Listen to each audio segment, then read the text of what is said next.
introduce to you today Mr. David Verne as of Jules there. And I don't think there's any relation.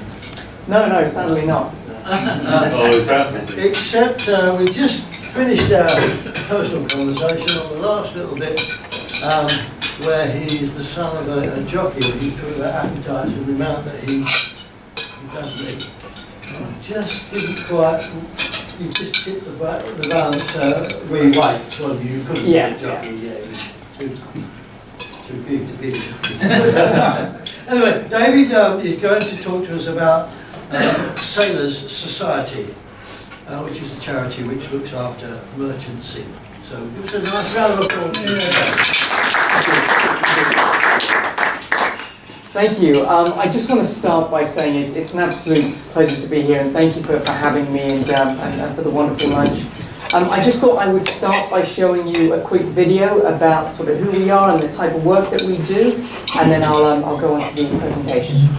Just on a note, let me know regarding sound, just that everyone can hear the video.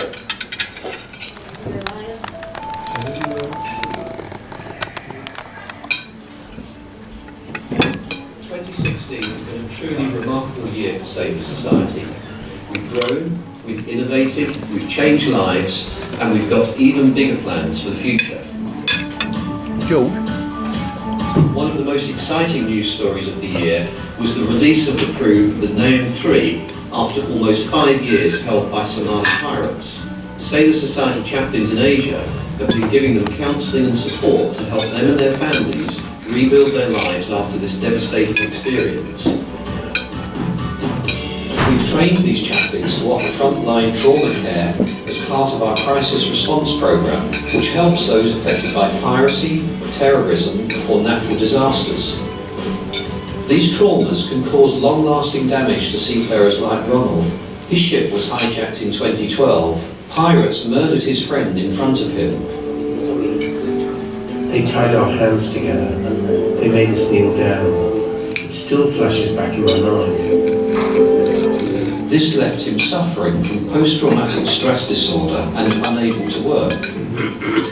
His 18-year-old daughter Macy had to quit school because he couldn't afford her fees. Sailors Society stepped in with a grant to help her continue her studies. This was just one of hundreds of welfare and education grants that Sailors Society provided in 2016, either to train people for a career at sea or to help seafaring families facing hardship. We've also helped school children in the Philippines by providing 2 new boats to put an end to the world's wettest school run. Now children in this seafaring community no longer have to wade or swim the 2 kilometres through the sea every day just to get an education. I used to get very wet and I had to swim. The water came up to my chest. It was quite dangerous. But now that's all changed. Almost 1/3 of the world's seafarers are Filipino, so we've been working there intensively since Typhoon Haiyan devastated the islands in 2013. Next year we've got plans for more school boats and 2 new health centres as part of our ongoing commitment to these communities. At Sailors Society we recognise that being at sea can be incredibly challenging, which is why we're so focused on improving the welfare of seafarers. This year we've run our Wellness at Sea training course for shipping companies, helping them minimise problems such as fatigue, stress and poor mental health. We've also launched our Wellness at Sea app, giving seafarers the tool to monitor and enhance their own well-being. In India, we've funded ear and eye testing equipment to enable early detection of health problems that could put an end to a career at sea or cause safety concerns on board. And we're expanding our network of port chaplains, who we now know reached out to 50,000 more seafarers in 2016 than in the previous year. Our chaplains share information with each other through our ship visiting app. We've made this app available to the International Christian Maritime Association so that all welfare providers globally can deliver improved services and continuity of care to seafarers. All this is made possible because of your support. You've been buying our IC coffee. You've been challenging yourselves around the world. You've raised hundreds of thousands for seafarers in need. Thank you for making this a year to remember, not just for us, but for the seafarers and their families who we've been helping in almost 100 ports and 30 countries around the world. We want to achieve even more in 2017, and with your help we can.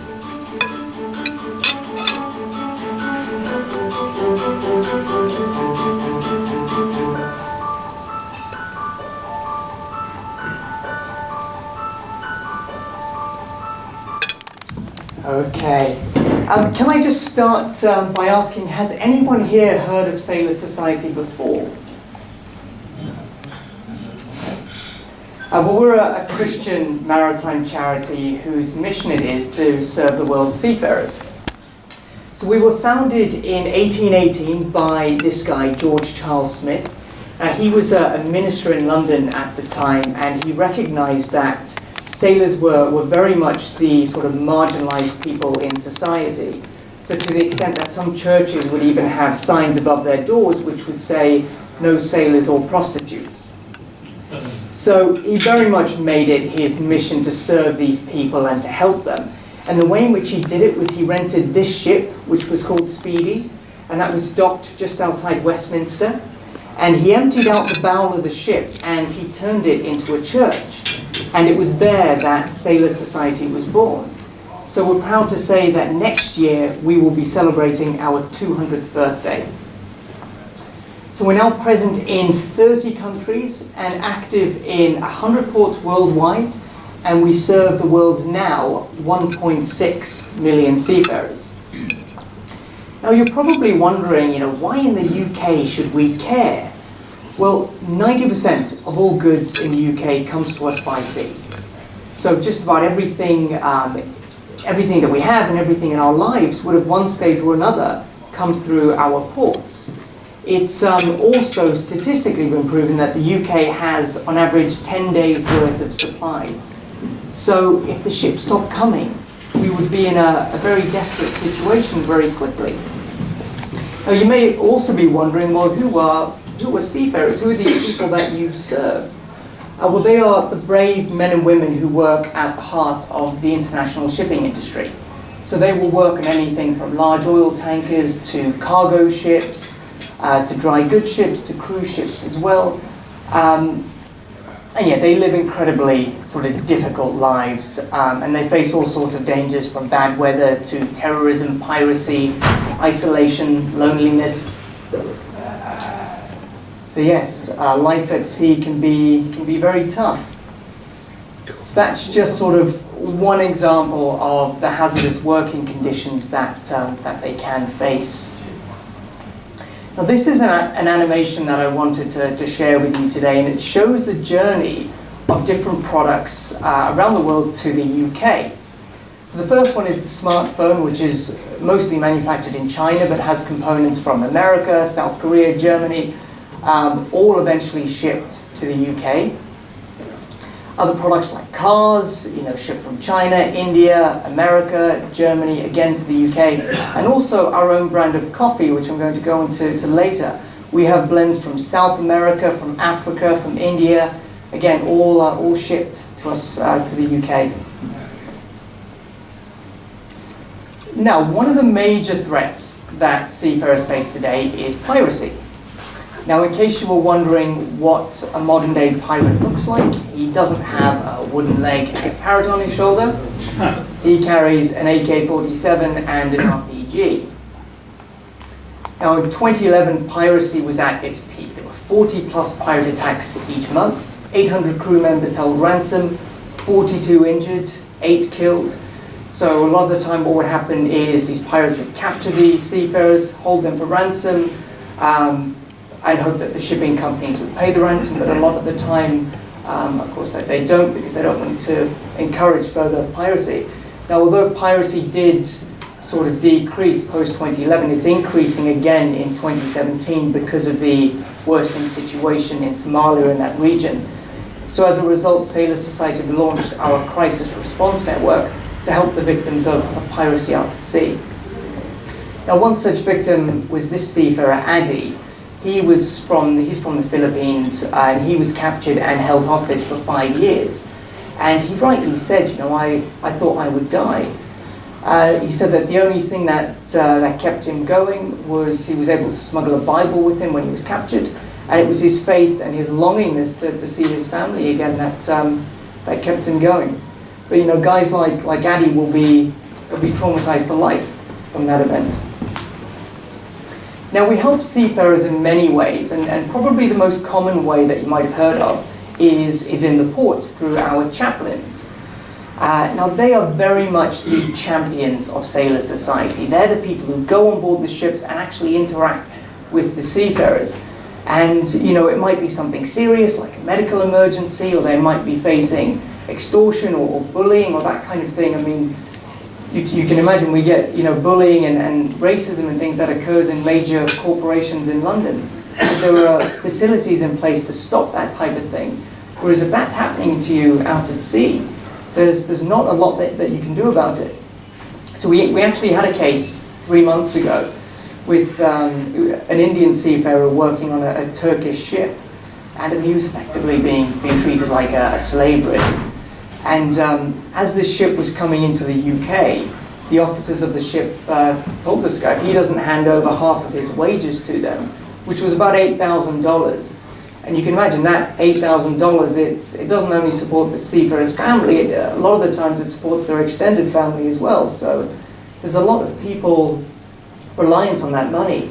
And anyway, the seafarer got in touch with our chaplain and told him the situation. Our chaplain just said to him, whatever you do, don't hand any money over, don't sign anything. Just hang on until you get into port. And this was actually in Tilbury. And in the meantime, our chaplain got in touch with the port authorities. And as the ship came into Tilbury, the port authorities got on board and they got this seafarer off and they sent him back to India safely. But most of the time, luckily, they just want to talk to you about their lives or tell you about their families back home. So it's amazing the work that they do. I had my first ship visiting experience in December, and I was very much just sort of shadowing the chaplains to gather stories about the work that they do. And I got to go on 3 completely different ships. Now, bearing in mind it was December, it was freezing. I was born in South Africa, so I feel the cold badly. And the first ship I went on was this Russian ship with a Siberian crew. So I go on board this ship with a big jacket on, a hat, gloves, and I'm greeted by this Siberian seafarer literally wearing jeans and a t-shirt, talking about how mild our English winters are. I mean, they were great guys. They just wanted to talk about life back in Siberia.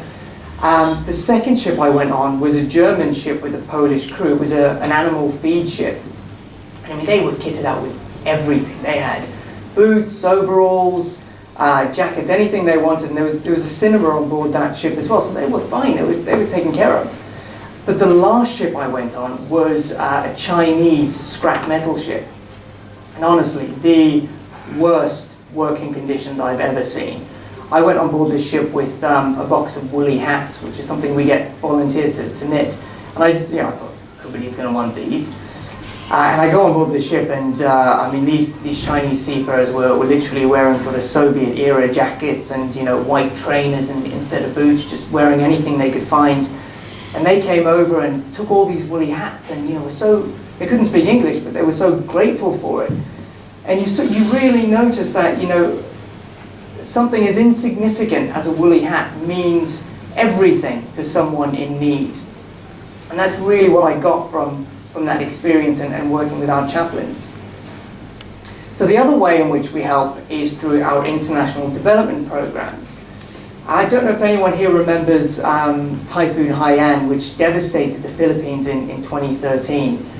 So there was something like 7 million people affected by it. 7,000 people lost their lives, sadly. And many of them were from seafaring communities because they were located along the coast. So far, Sailor Society have built, I believe it's just over 50 homes. We built 3 medical centres, 2 schools, and provided the seafaring communities with 10 boats just to try and get their sort of local economy going again. So thank you to Sailor Society.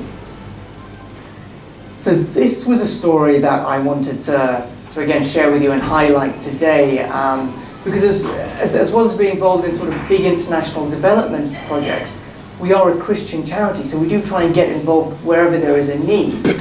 Now these kids are from the Philippines as well, and you're probably seeing a sort of recurring theme here that 50% of seafarers today are from the Philippines, 30% from India, and the remaining 20% from sort of a mixture of countries. And anyway, they live on one island and they go to school on another island. And these 2 islands are separated by 2 kilometers of sea. So to get to school each day, these kids were wading their way through the sea, sort of waist deep, and wading their way back, which is dangerous anyway for young kids to do. But would be, you know, cause even more problems when the tide would come in and these kids would either be stuck at home or, you know, God forbid, stuck at school. So to solve the problem, Sailor Society provided these kids with 2 boats, which now ferries them to and from school. And lastly, the other way in which we help them is at sea. Now this is our sort of latest form of technological development, which is the Wellness at Sea app. So seafarers can download this onto their smartphones, and it gives them information about the ports they're going into, our chaplains who are at those ports, and physical, emotional, and spiritual well-being at their fingertips. And that's what it looks like on a smartphone. So I just wanted to touch on this at the end of my presentation, really. We've just launched our own brand of coffee, which is called By Sea Coffee, and it's we sell it in bulk mainly to churches and community groups as a way to kind of diversify as a charity. And it's also sold in our coffee shop in Southampton, which we've just opened. So if anyone finds themselves in Southampton and you want a coffee, please do visit our coffee shop, which is near the university. So how can you help us? Well, there are a number of ways, really.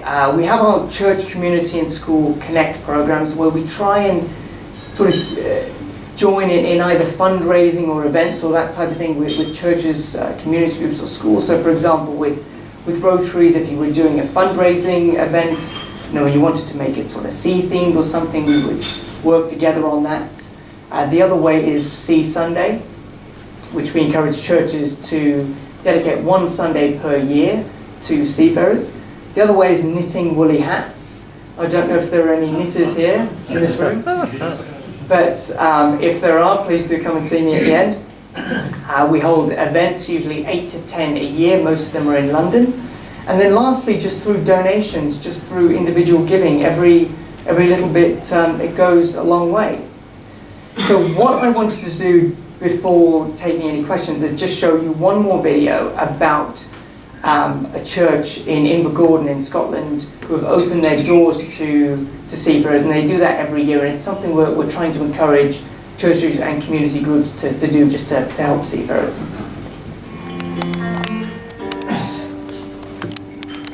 Life on the ship is different from the life here.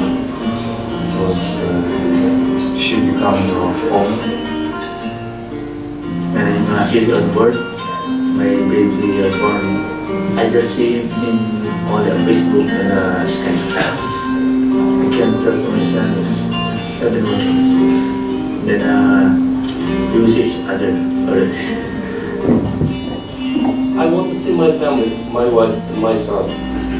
I miss so much. I have never seen 6 months. When I'm speaking and I'm calling my family, he says, "Oh, where are you?" It's hard.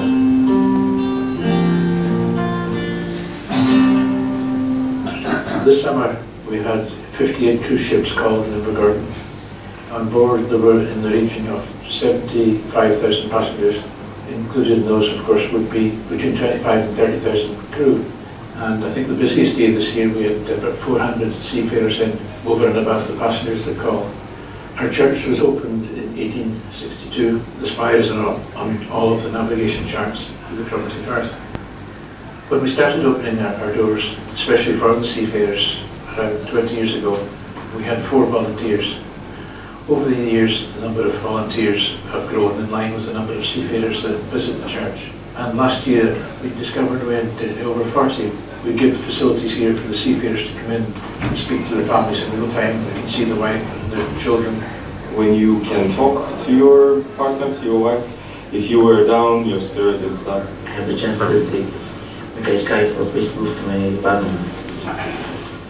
That's the only thing I got. Being away from their families is very, very hard. Some of them have children so young, it might be 2 or 3 months when they go away, and by the time they come back, they'll maybe just make their first birthday, or they might even miss it. They're away for that long.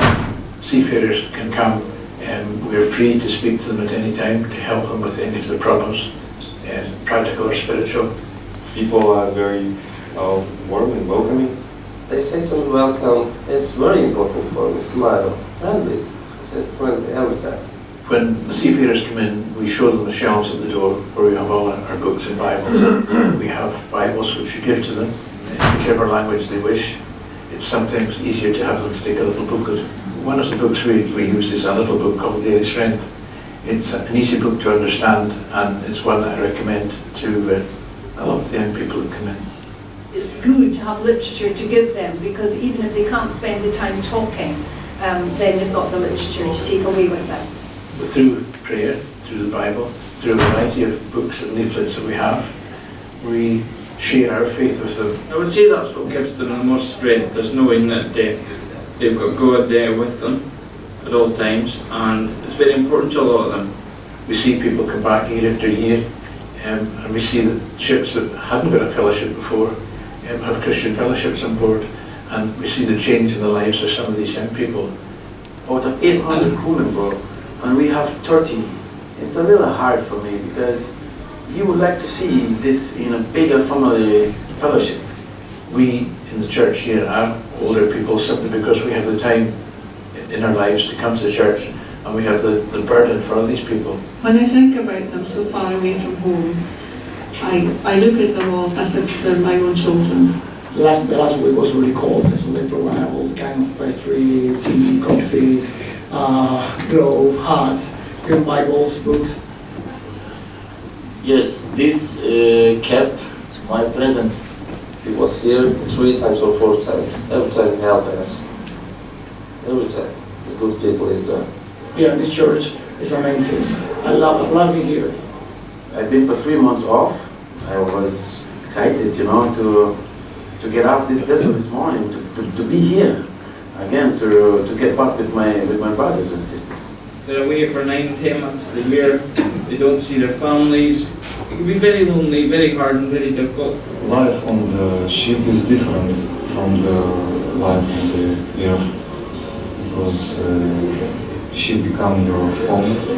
When I'm here on board, my baby born. I just see him in all the Facebook and Skype. I can talk to my son 7 more days. Then we will see each other already. I want to see my family, my wife and my son. I miss so much. I have never seen 6 months. When I'm speaking and I'm calling my family, he said, Papa, where are you? It's hard. We get to know some of the crew that come in each time the ship berths in the garden. By the time the summer goes, we're close friends, and in days like today, when it's the last visit of one of the ships, we feel sorry seeing the ship leave the port.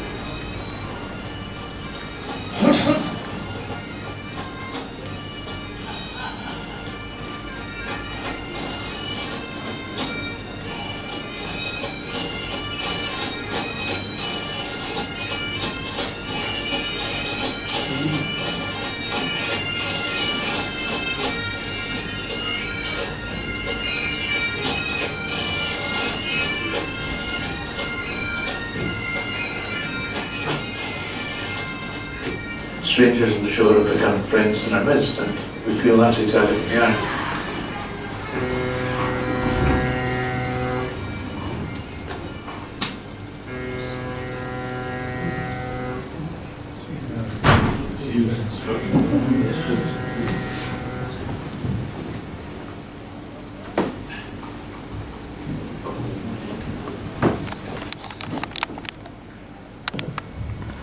Okay. Well, I hope everyone enjoyed the presentation. I've got some information here. If anyone wants to please come over and take any of it with you. Just to finish off, does anyone have any questions? Only an observation. At Limehouse, when the ships used to come into London docks, there was a sailor's home at Limehouse. Now I don't know whether that's still there or whether it's been sold off or what it is. But they used to accommodate foreign seamen while they were on shore. Yeah, sure. I'm not 100% sure in relation to Limehouse. I know that there is I think it's a Seamen's Mission Centre somewhere near Southwark, but that's the sort of last one that I know of personally. There used to be a mission to Seamen in Tilbury. Is that any connection to you, or is that a different organisation? It's a different organisation to us. We work in conjunction with Mission to Seafarers, Seamen's Mission, and Apostleship of the Sea at the seafaring centres in the various ports. So yeah, they're certainly at Tilbury as well. Is the lot of people in the Philippines, is it on the condition for them, for their sailors harder than for European sailors, for example? Are they virtually slaves? It honestly, it depends what company they work for. So if they work for, let's say Shell or BP or something like that, then you know that they're treated great, just like anyone else. But yeah, it's a bit like those sort of Chinese seafarers. If they work for a company which doesn't pay too much attention to their well-being, then yeah, they can certainly find themselves in terrible working conditions, unfortunately. Yes. I just along that line, I met an Indian pianist who worked on a piano liner, and he was telling me that his parents had died, or one of his parents had died, but his contract was such that he wasn't allowed to leave the ship to go home. To wait till the end of that his contract. Yeah, so that's absolutely. hard. Yeah, it's terrible. I mean, if seafarers sign, say, 9 to 12 month contracts, like that's what we're talking about in that video, they can miss the death of a family member, the birth of their first child. It's difficult, very, very difficult, and it's hard. But I actually came across a case. It was about 6 months ago. And it was exactly that. This guy's the seafarer from the Philippines. His wife had got terminal cancer. She had about 2 weeks left to live, and he couldn't go back to see her in that time either.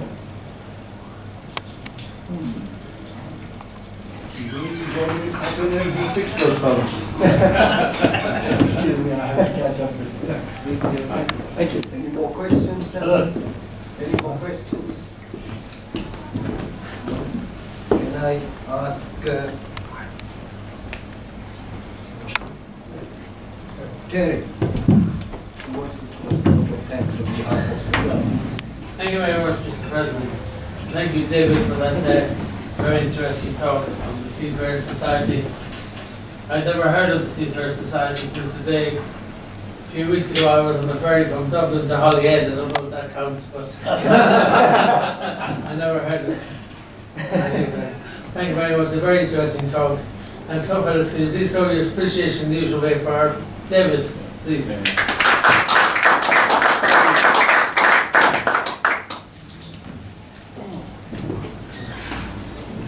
Any other business? Anything from anybody? We still got time? No?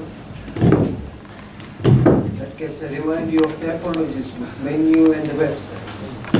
Please be upstanding for the file.